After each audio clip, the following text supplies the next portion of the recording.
5 crystals na mas toxic pa kaysa sa ex mo. Yes, may good energy ang crystals but some need to be handled with care. Here are crystals na okay talaga pero toxic pag sumobra. Parang yung ex mo, di ba? Char! 1. Malachite. Transformation crystal pero toxic pag nabasa o nilunok. Huwag kakainin. Galena promotes discipline and good behavior. Pero may lead, so wag basain, wag din kakainin. Pyromorphine for motivation and direction. Pero may lead, kaya please wag isubo. Vanadinite, crystal of motivation, pero may vanadium, lead, and arsenic.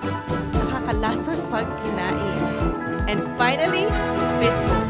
Rainbow crystal na super ganda, pero pag kinain mo, deads ka. So guys, huwag magpakadarna. Huwag kainin ang crystals ng basta-basta. These crystals are generally safe when displayed and handled with care. So maximize their benefits the right way. Kasi ganun talaga, may mga crystals na pang-display lang, hindi pang-relationship. Oy, hugot yarn!